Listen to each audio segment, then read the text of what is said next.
Okay. So now, of course, due to popular demand, kailangan naman, from last week, nag-react tayo dun sa tropa ni Pablo. Now naman, sa Team Stellbound.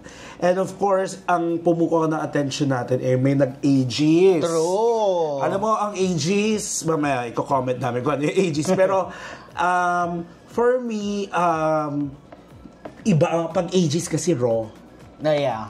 Aside from the calculative execution na kailangan calculated, modulated, and whatsoever. Actually, pagdating sa Aegis, kailangan all out. True. All out. Pero, hindi ko nga masasabi na kalkulado ang Aegis. Parang they're all out eh. Sabi ko nga, aside from the calculated performance, sometimes talaga, yung gravitas nila sobrang tindi. Yung stage presence. So, let's see how this kids... Actually, I've seen them perform sa Cowboy Grill. Grabe, ang tindi nila doon actually. Alin? Ang Aegis. Aegis, o iba. Para kasing, basta, very unique ang Aegis, so I'm very curious. And Aegis definitely has a different take on how yung music. Kumbaga, hindi siya ba yung typical mo sa pop na Filipino OPM? Medyo, sila yung strong talaga. Parang ganun yung atake talaga nila. Yeah. So, parang, kaya nga, parang, ang sa akin is, now, we have the opportunity na makapag-react kay Stel. Yes. So, let's watch. Nako. Hindi po namin in-expect na kami po yung magka-grupo. Nagulat po ako kasi ako lang po yung malaki po sa grupo, tapos yung ko po maliliit. Kala ko po talaga yung ka-grupo namin. Oh my God! 15 years old, kala ko. Kasi ang laki niya, galing niya kumanta, be. Nanong ko sa kanya, sabi ko sa kanya, di ba? Moto, pagkuhanin ako nga. Bisaya. So, nakalma-kalmar ako. I feel awkward po kasi po, ako lang po yung naiiba. Tuwing nag-uusap po sila, dalawa, wala po ako naiintindihan kasi nagbibisaya po sila. Ako po yung taga-translate po kay Ninya, kay Jenica po. So, ang song na napili ko sa inyo ay Sayang na Sayang. And I'm sure familiar kayo sa song na to. Okay, this battle round reminds me, hindi, actually yung Aegis. This is like the winning audition of Laika, the first The Voice Kids Philippines. Sayang ba yung kanta niya? Hindi, parang nag-perform siya basta ng Aegis song na talagang ginamit niya yung pagka-raw. Yung alam mo, galing siya sa kalsada, walang training. Tsaka sila, napakaliit niyang bata. Sila ay kagairanan talaga. Yung boses niya, kumbaga, alam mong nung nag-audition siya, walang training. Wala talaga. Parang purong-puro talaga na, alam mo yun, alam mong may room for improvement, pero alam mong ang laki-laki ng potential ng batang yun. Actually, yung sinabi nga ni Coach Lea, na parang, of course, hindi pa ata marunong magbasa nun si Laika. Parang sobrang bata pa niya. Na parang nakita niya kung kung paano aralin ni Laika yung song. And then, sobrang raw ng pagkakakanta ni Laika doon. So, actually, kung iisipin yung pag-Aegis song, parang nasa disadvantage yung maliliit. Kasi, kailangan buong-buo na yung boses mo, buong-buo na ikaw, yung stage presence mo dapat buong-buo na. Pero at the same time, kailangan magpakita ka pa rin ng rawness, yung pagka-rasp ng boses ng Aegis. Si Laika, napakaliit niya, pero she was able to compensate yung talagang ganong boses. Kasi buong boses nila, and you can't really expect na buong boses mo at a young age. Yeah. So, let's watch. Sayang na sayang talaga. Nanginig po yung dito ko. Siguro po, yan po sa masayang expression. So, gusto ko maramdaman pa yung konti. Oh my God. Konting-konti lang naman kasi okay na ako dun sa mga angat, okay na ako dun sa bitaw mo. Next naman, si Ninya, gusto ko ihatid mo lang ng maayos. Yung gusto ko stable, more confident. Nagustuhan ko kay Jenica, sobrang confident siya. Ang sarap niyong pakinggan. Ang ganda-ganda. Dapat yung ending, dapat walang aangat, dapat walang mas malakas. Good job. Good luck. Hindi. Dapat charot. Hindi. Kids, have a nice, sportsmanship game. Congratulations. Bisag nagyapon ta rin, friends gyapon ta ha. Bisag kung kinsay madaog, friends gyapon. Yes. Good Sino luck, manalo? girls, and let's go. Charot. Friends ka din.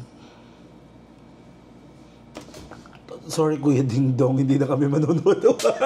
Hindi na kami manonood ng mga throwback mo. Kasi excited na ako mapanood yung performance eh. So, let's go to the performance. Hanapin ko lang. Okay, ito na. Yan. Sorry Kuya Dong ha. Parang ano na kami ngayon. Purga na kami sa Family Feud. Oo, sa Truth. Araw-araw ako sa Family Feud kay Ding Dong eh. Okay, let's watch.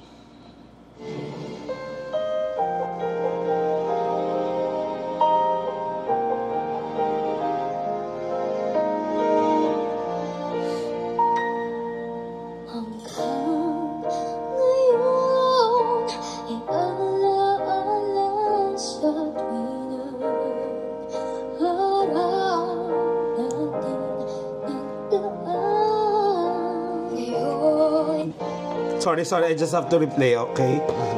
I just need to get her name.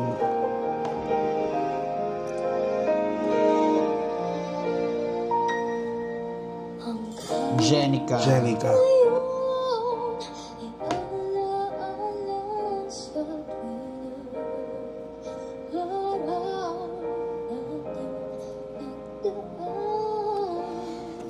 It was almost a perfect delivery. It was an almost perfect delivery, but you did well. It was a nice attempt, actually. Oh, it was a nice entry talaga. Eh, parang nakuha niya agad ako eh. Pero bawi tayo.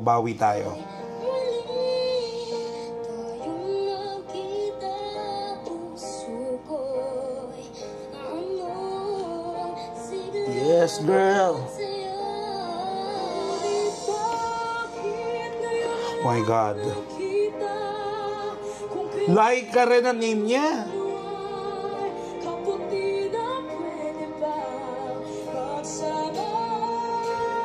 Oh my God.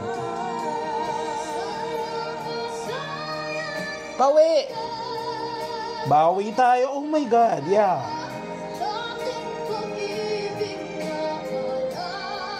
Sa'yo.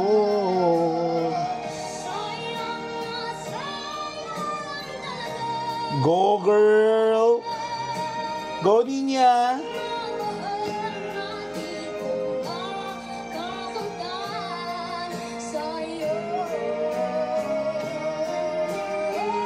Si Rizzy Coach Stel.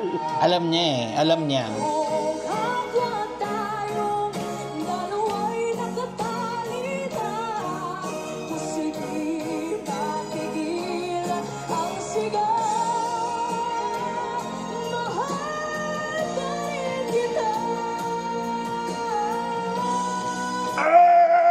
Gigil! Teka, ulitin mo nga sa part Sorry, na yun. ha. Nawala ako dun sa ano eh. Oo, tama.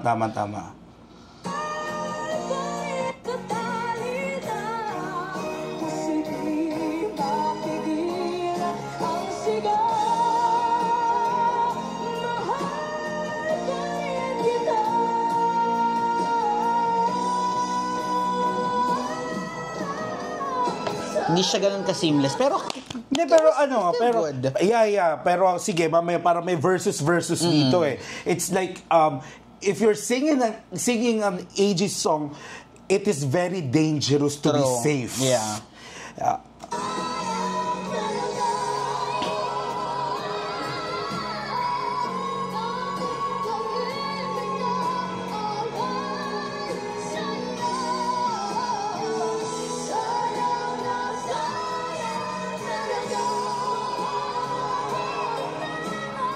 Uhuy! Go!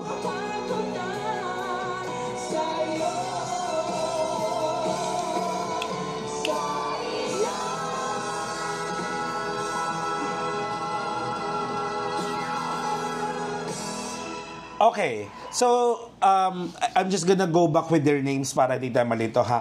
Okay, of course nagsimula si Jenica. Ang masasabi ko talaga, it was a perfect start, almost perfect start until nagkameron lang ng problem dun sa last delivery. But you know, nakita ko, parang sinabi ko kailangan niyang bumawi, and she did. I mean, lumaban si girl. Talagang nilaban niya. And then of course I saw Ninya. You know, I admire what I admire about Nina is that took a risk. She took a risk. She's not afraid. She let it all out. Of course, it was not a perfect delivery, but an Aegis song, it doesn't have to be perfect. I mean, kailangan palaban lang yung boses mo eh. Kasi sometimes when you perform a song like this, mas importante yung pakiramdam eh, yung emosyon. Sa totoo lang yung delivery more than the perfect note. With Laika, I felt she was really, really good but safe. Parang si Laika from the very beginning, napaka-strong niya, but she was parang siguro it comes na rin with her maturity na aware siya na kailangan ma-execute ko to ng tama. Better na safe than sorry. Yung kanyang strategy. Niya. Actually, ito naman yung napansin ko. Jenica really started off really well for me. Except dun sa part na yung nag-slide na parang, okay, pero bawi ng chorus. Siguro the thing with Nina is, I like that she took a risk. And I acknowledge na an Aegis song needs to have emotion. But when you're a performer, you should also be able to control your emotions.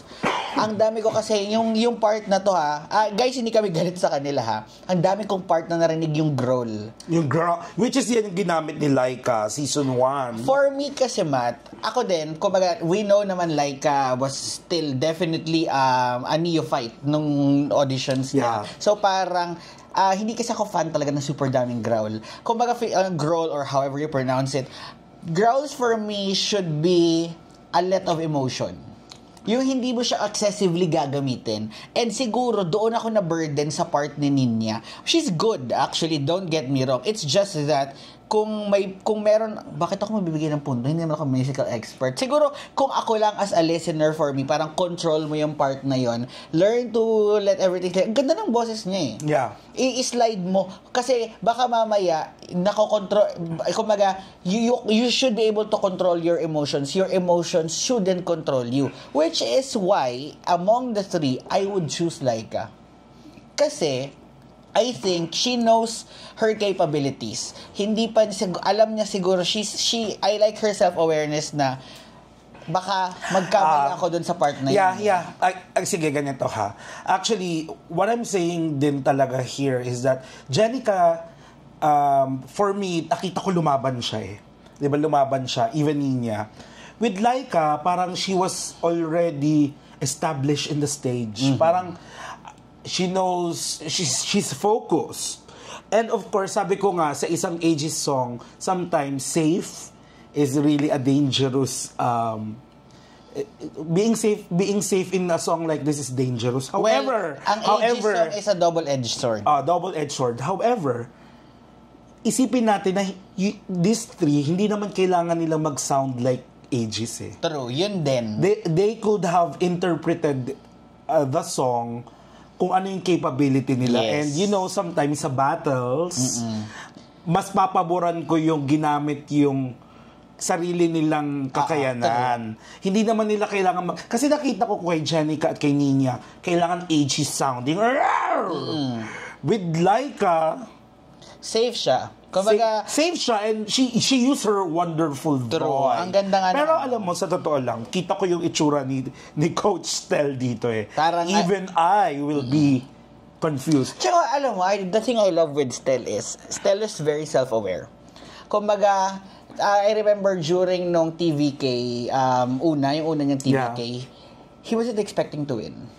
Pero diba, since fan vote siya, kumbaga he knows himself kung ano yung talent ng iba na may laban yung iba. Again, since siguro it could have been a toss-up, he knows. Which is why I like na pinakita ni Stel yun na hindi siya naging over, kumbaga siguro siya, kumbaga hindi ako pwedeng like proud lang. Kasi Stel is doing his job. Yeah. He is a mentor. And of course, as mentors, there will be times that your mentees will not really yung desire mo. Yeah. And it will improve. Kumbaga, this is, I think, the initial rounds na naglalaban-laban.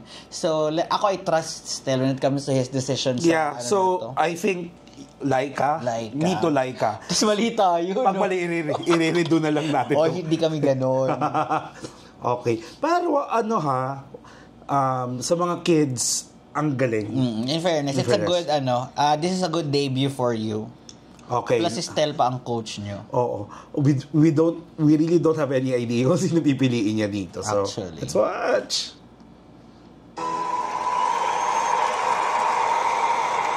Walang nasayang na pagkakataon dahil talagang tinodo na po nila Jenica, Laika, and Nina. Maraming salamat sa inyo. Grabe, yan po ang battle. May steal kayong magaganap? Young ages. Parang young ages talaga ang datingan. Napakahusay. Kaya, coaches, eto tanong, ano ba ang dapat maging diskarte dito ni Coach Tel? Coach Julie? Ako, feeling ko sayang talaga kasi hindi siya napunta sa team ko. Wow. So, dahil napunta sa akin? Atake! Syempre mas tututukan ko yung, alam mo yan, yung parang, kasi, rock like ages di ba? Talagang, alam mo yun, yung, itodo na yung yung rock. Narinig ko sila nagka-growl kanina parang, Papunta ka lang sa... Yun! Julie pala yan, sorry. Oo. Galing ni Julie. Jenica, Laika, tama di ba? Bakit? Galing niya. Para lang naman sa akin, Stel. Gusto ko kasi, di ba, syempre, alam natin darating tayo dun sa mataas yung may mga ground. Nagustuhan ko yung pasok ni Jenica. Oh my God! Oh my God! Parehas kami! Hindi, parehas kami. I mean, I'm just happy. Pinanood mo to nung wala ako, no? Hindi! Kilala kita, te. Hindi talaga promise. Sige na, friended. Mamaya. Maganda yung control niya, tapos malumanay muna, tapos sumabog siya sa uli. So, Oh my God! Parehas kami ni Pablo. Si Laika kanina, te. Si Laika yung choice mo, ha? Oo nga, pero parehas kami ni Pablo na... Akala ko si Jenica rin. stand out sa akin si Jenica. Thank you. Coach Billy?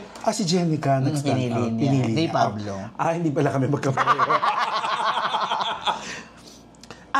Sorry, na-misunderstood ko. Si Laika is maganda yung pasok na sumabog siya sa dulo. Kumbaga yung sumabog na positive. Oo. Okay. So, nga Laika pala tayo. Shit, mali ata yung decision natin, bes. Mali ata yung decision natin. Ako kailangan. I-record na lang natin. Kaya wala na tayo memory card. All of Go you na. were powerful singers. Ako, ang masasabi ko lang ay good luck kay Stel dahil Ay nga naman, Coach isa sa Billy. inyo, syempre, ang mabibigyan pa ng pagkakataon. And all three of you kasi Tirabang. deserve a spot dito sa The Voice Kids. Kaya congratulations. Great job singing. Ang galing niyo. Pero si Jenica, wait lang, sorry pala na-notice ko si Jenica. Papunta ka na sa Michael Jackson, mga padsak-padsak ka na gano'n. Kaya nga, lumalaban talaga si girl. Sayang na! Woo! Pansin ko, girl. Yung pinapahirapan nila si Stel. Gusto niya to. Oy, strategy pala yan. Ano? Si Pablo, baka mind conditioning niya. Kailangan ko na po mag-decide, no? Hindi, bukas pa. Take your time. Hello, may steal. May steal to. Pero, girls, alam nyo na Coach Tel ay super proud sa inyong tatlo. Alam nyo yan? Thank you po. Ang hirap lang kasi dumating tayo sa pagkakataon na to na ako yung pumili sa inyo, pinili nyo ako, at ngayon naman, ako rin yung gagawa ng dahilan para mapauwi at matapos yung journey nyo dito sa The Voice. Malaman ang mga salita ni Coach Tel, pero sino nga kaya ang isasalba niya mula sa pamamaalam? Kaya abangan po ang desisyon Bayan Ding Dong! Kids Return. Wag na mag-commercial. Binigyan ka na, pero the time's up. What is your decision, Coach? Ayun na. Okay. Girls, always remember na I'm always proud of you. And congratulations na nandito kayo ngayon. Ang pipiliin ko para makasama Oh, ng si Team Jenica. Stelbound para sa sing-offs. I see. Congratulations.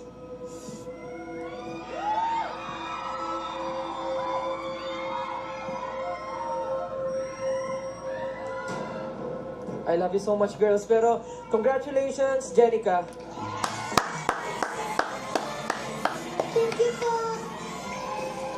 Congrats pa rin, Laika and sino to? Ninya. Ninya, congrats pa rin. May still na magaganap. Congratulations kami. Like, Uy, oo nga, no? May still na magaganap. Parang ginusto ni Pablo na gano'n yung maging desisyon. Hindi mo i-clean na lang yung video, yung mukhang walang still. Sa sing-off round. Okay? Ng The Voice Kids, congratulations. And syempre, kila Laika Ninya, thank you sa pagbibigay sa amin ng matinding laban. Coaches sa Julie and Pablo, si Laika at saka si Ninya, kagaling nila. Telo ba? Ang tanong, meron ba sa inyong gustong My God. gumamit ng inyong backstage steal para sa isa sa kanila? Hoy, alam mo, Pero bigyan kaya... pa natin sila na siguro a few Si Laika, kaya yung power, yung boses niya. Kaya pa eh. Ay, wala. Walang nag-steal ngayon.